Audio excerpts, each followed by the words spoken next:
Now the second section of the lesson on construction contracts. Second section of the contract, now up to now we have discussed about fundamentals, what are the basic elements of a contract in law, and also the parties to the contract. So we will discuss now about types of different contracts, contract types. Right, contracts for construction work are of different types. Interesting, actually. We have to learn that. There are different types of contract, not different contract, different types of contract. Some include design in addition to the construction.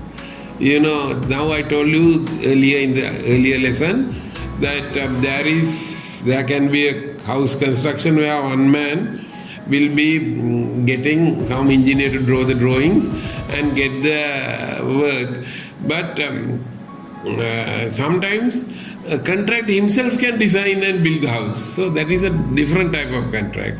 There are contractors where there is a management of, there is a main contractor and large number of subcontractors. So there are sort of different types of contracts. But we will go into the possible type of contract which are accepted and done in all over the world, including in Sri Lanka.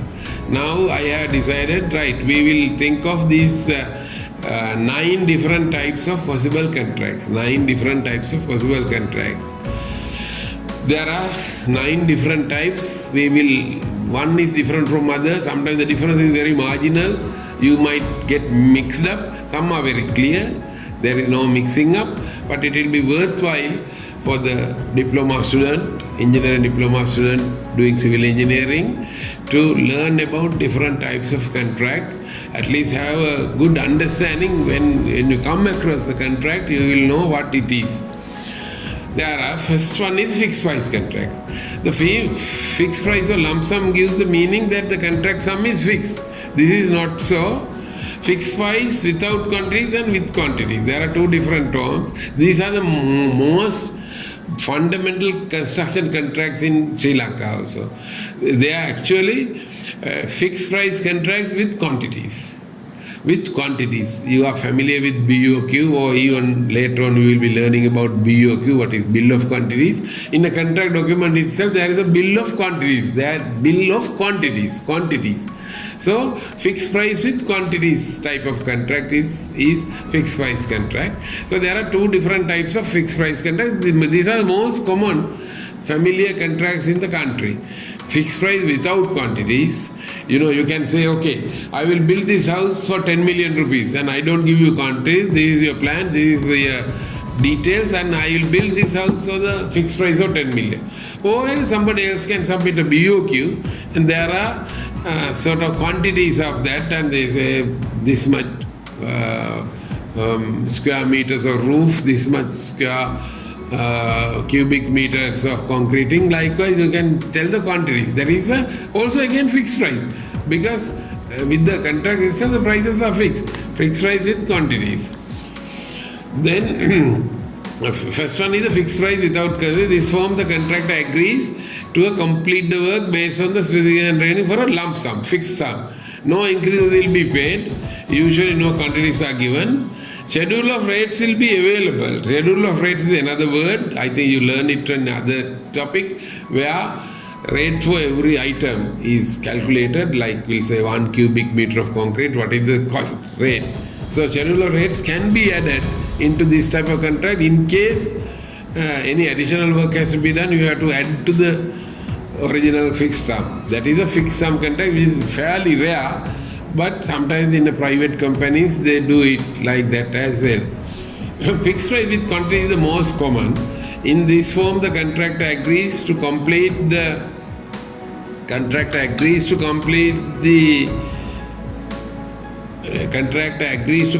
work based on a bill of quantities in addition to other documents specifying the nature and the scope of work. In essence, it is not fixed price as per se. You can't say it's a fixed price because there is quantities involved and you pay for the quantities. But will vary depending on the variation of the quantities as found during the execution of the project. Although at the beginning it's a fixed price and fixed quantities, but if the quantities vary, the price is changing, but it is still a fixed price contract because it originally is a fixed price contract. But to the extent that quantity will not change, it is definitely a fixed price. This is the most common type used in Sri Lanka for many different works and is very useful in obtaining competitive tenders. That is fixed price with quantities contract. So this is a page of a BOQ. You will be familiar with this later on in a different subject. Then the next one is schedule of rates contracts. You don't prepare a big fixed price with the full amount of the job. So we'll say you have to build a fence. So you fix up a thing, right? Doing a foundation per linear meter, this is the price. Schedule of rate, that is the rate. Then for putting the fence post, one fence post, this is the price. So that is the scheduler rate for that post. Then barbed wire. Likewise, here the contract is over on the scheduler rate. The negotiator obtained in a competition and payments are made on these rates. Then you start building the fence and you calculate the total length of the fence and then pay the salary. So these are scheduler rates. This is used in situations where whole or part of the work is to be designed, repair and maintenance. When the work is repair and maintenance, sometimes you can't estimate the fixed price. You have to open it and see. So you fix up the schedule of rates and then go to the contract and then the client pay according to the work done. This is schedule of work. So now see, this is an example. Brickwork in 1:5 cement, sand, mortar and foundations up to the DPC. 1 cube is 17,277 rupees. So when he built 10 of those, you pay 17,277 into 10. Likewise, that is a schedule of rate construction. Then the cost reimbursement type contract, where everything is actually, you can't have big planning and you have to do it in a hurry. So you sign a contract with the contractor, you do the job, I'll pay you, I'll reimburse your cost, but the contract will put a profit also into that and then the reimbursement. These contracts generally take two basic types: cost plus percentage fee or cost plus fixed fee. So this type of contract, the cost reimbursement contract, you get the cost first prepared and then you add the percentage as the profit. Cost plus percentage fee or cost plus fixed fee type contract. They should only be used in situations where the scope of the work cannot be ascertained, or instead of exploratory or emergency works. Actually, one of the best cost reimbursement contract I have seen is the USAID project for tsunami reconstruction. When the tsunami came in 2004, the US government agreed to give a lot of donation to the Sri Lankan government, and they decided to build 10 technical vocational training centers and 4 harbors, Hikkaduwa, Miris and all harbors, and also the Arugambe Bridge, and also the Pothuville water supply scheme. They have several components. And that contract is awarded to the biggest construction firm in US called CH2M Hill, and it was given on cost reimbursement basis. So there was no time to do the preparation, there was no time to do the planning or anything. You had to just do it, and they brought the biggest contract in the country, and then they were asked to do it on the construction plus the profit basis. But this company CH2M Mill, as a donation to Sri Lankan people, they decided not to add any percentage as profit or fee. So they did free of charge, but they got the cost reimbursed by the company. Okay. So this also can be done. When there is something odd happened and some damage is done, emergency, you ask non-contractor to go and do it, you submit me the cost, and in addition to that you put your fees, I will pay that. That is cost reimbursement contract. So this slide gives different characters of the fixed price contract and cost reimbursable contract. They are very common also, one way, and cost reimbursable contracts are possible in Sri Lanka as well. I am not going to talk. This slide shows you the cost reimbursable contract and the fixed price contract, different characteristics. Now the other next type of the contract is hybrid contract. Hybrid is a combination of two basics. Hybrid is a combination. The word hybrid is now very familiar because of the hybrid cars. Yes, when the fixed price and the cost reimbursement contract both are put together into one contract, those are called hybrid contract. There can be a normal contract where you get the main building done with the formal fixed price contract, but if there are odd jobs to be done like fencing or landscaping, you do that part on a cost reimbursable contract. So this is a hybrid contract. They are possible, very much possible. Then you get the design and build contracts. Somebody do the design on his own and build the thing. This is the oldest type in the world where the work is designed and constructed by one and the same contractor. Now only you get separate person designing the building, separate person doing the construction. One of the biggest successful projects of a design and build contract in Sri Lanka is this ITUM complex. People don't like design and build contract. There are a lot of repercussions. There are a lot of issues unless you do it very genuinely. So when genuinely done, design and build contractors are very efficient way of contract. A lot of people are now doing, not only private sector is always doing, government also they are doing a lot of design and build contracts put together. There are advantages in this type. For instance, the responsibility lies with one party. Because when there is a consultant separate and contractor separate, they always have a tug of war between them. They say this man is wrong, the other man say other man is wrong. But when the whole thing is put in one person, there is more efficient because responsibility is in one person.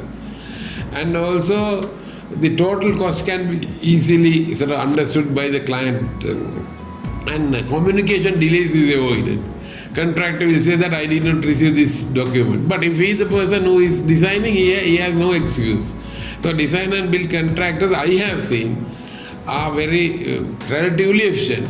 But in a Sri Lankan system, sometimes in a government sector, it is difficult to do that because of some issues of ethical issues. Right. The traditional method, this slide shows the two different things, how the time saving by the design and build method. In the traditional method, the normal fixed contracts, preliminary drawings, detailed drawings, bidding, and then construction. Here preliminary drawings and half detailed drawings are done and the construction can start. And then it can be one bidding phase is completely saved. Designing phase also partly saved. So they can save time. Then you get what is called package contract, right? It's closer to design build but little bit different sometimes. Turnkey. The word turnkey is that you give the job to somebody, you go and at the end of the job he is doing everything, designing, building and all those things, and you go there, open your key and go into the building. So this is why it is called package deal turnkey contract.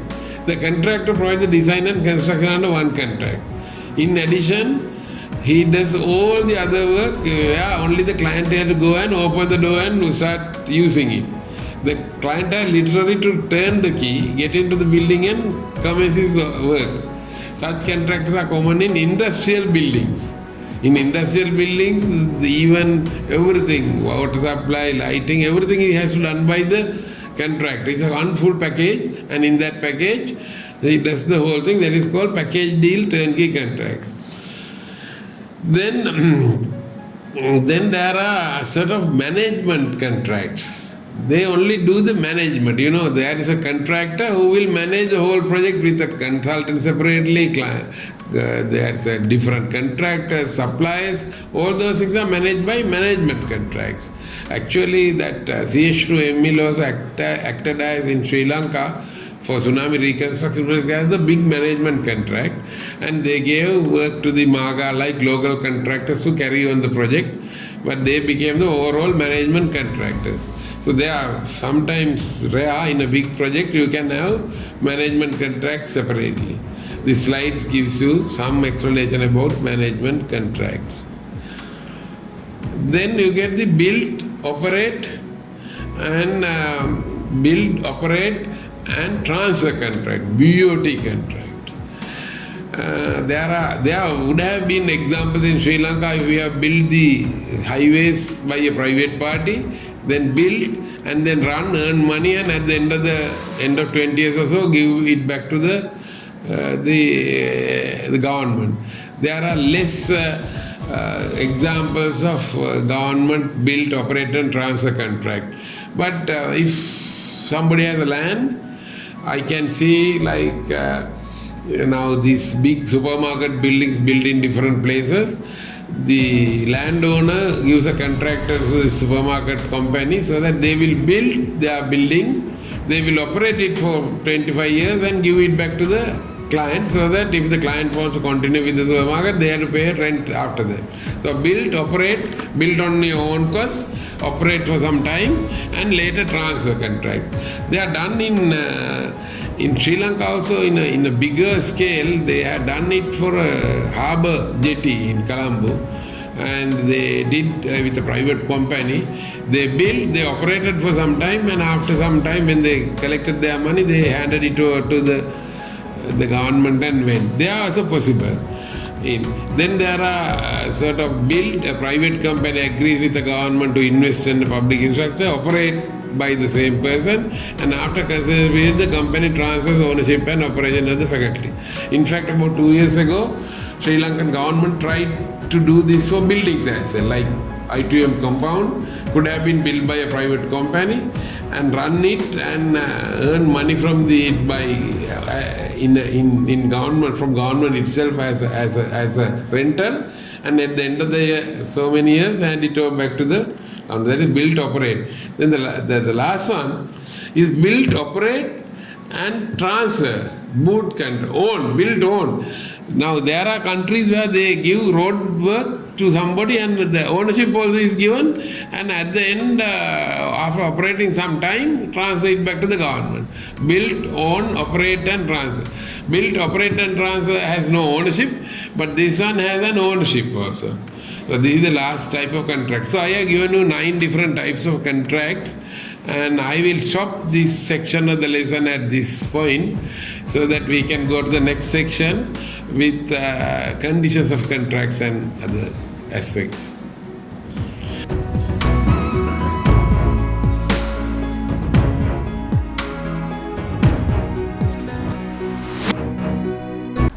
Don't forget to subscribe this channel for more of the very latest videos.